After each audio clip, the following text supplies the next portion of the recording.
Welcome back to Technological Heritage, coming at you with another Tinker update. So I'm working on one of these today, one of those Holmes heat safe ones. That one's one I salvaged back in California. It seems all of these come from very rough situations, I guess you could say. This was sitting outside in an e-waste pile for probably a couple of years. Cleaned up really nice and worked well.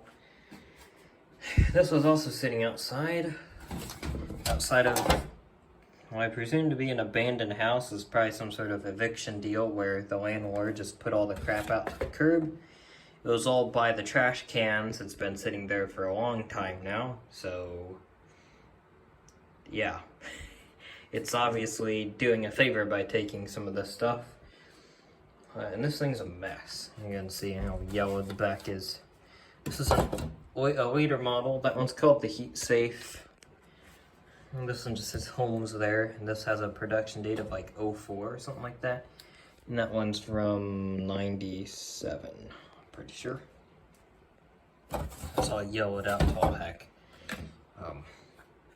Crusty, ugh. Needs a good cleaning. That feels brittle as all heck. I use these for drying paint.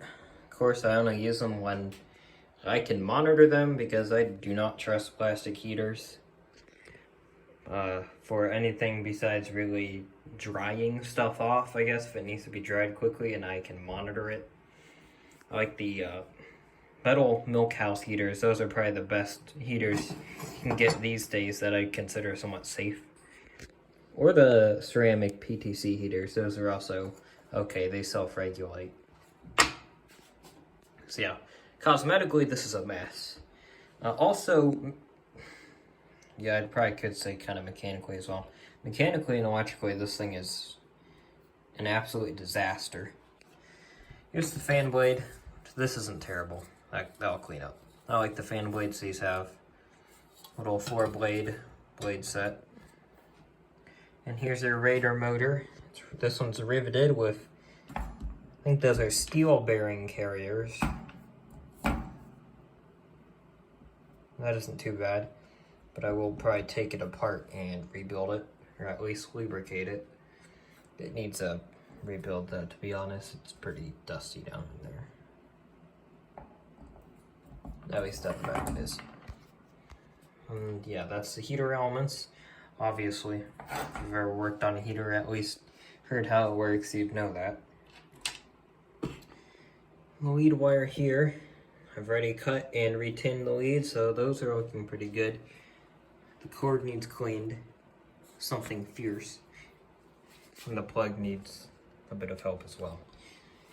And that's your selector knob.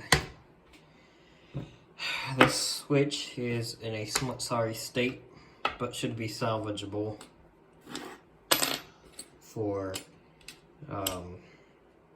brief uses. So when I got it, I did do a brief test run and it worked. This is why I like to, this is an example though of why I like to tear this stuff apart anyways and inspect and rebuild. This contact here, this wire, it's these, you know, the push-in contacts that all these things use these days. This is arcing. That copper had heated up and deformed. So that's just wonderful. And that was that's the hot lead right there. And then on the common lead here, there are only a few little strands that wire left coming off of this. It would have been that wire and the common lead for the neon indicator coming off of there. So yeah, that's more kind of sketchy stuff that was going on with this, so I'm gonna have to strip retin that. Resolder all that. The rest of this actually looks pretty good though. I think the reason why that looks a bit kind of, I guess, baked, it's not so because it's gotten hot. That's just, I think it's silver plated, so that's probably silver tarnish, and that's thermal fuse. That's like the last attempt, you know, if everything's gone wrong, if that hasn't tripped, then that thermal fuse will blow and heater will be disabled. You can't fix it unless you actually pop it apart. Average consumer can't do that. It'll just go in the trash. And that's your resettable thermal fuse, or thermal cutout. But yeah, this is arcing, along with this, let's see here, this terminal here. And that's just no bueno right there. That's a no-go. But what I can do, I can put this one here, because it actually still is nice and firm. It's not totally annealed the copper. I'll do is sand this down, polish it up, and I will instead have this on just the motor and neon indicator setting. These shaded pole motors, I'm not saying they're super efficient, but these don't draw a lot of current. So it should be fine for this. Oops, for this. And the rest of these contacts are actually in pretty good shape. Just a tad bit of tarnish, which I'll polish up.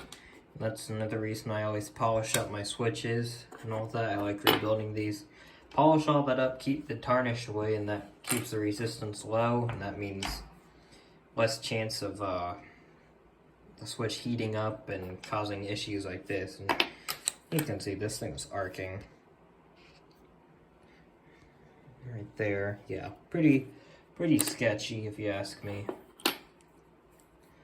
And there's your little selector, and there's the selector ring, or the terminal ring, yeah. So really, that's I think about it. So I'm gonna hopefully try to get this fixed, and maybe I can come at y'all with another update with this thing maybe apart on the bench and working or something. Although I probably will have it on concrete if I'm gonna run that quickly. So yeah, thanks for watching. Stay tuned for more of this thing. I will see if it goes anywhere. If not, I just today got another broken heater that I can screw around with as well. So yeah, thanks for watching, and stay tuned for more.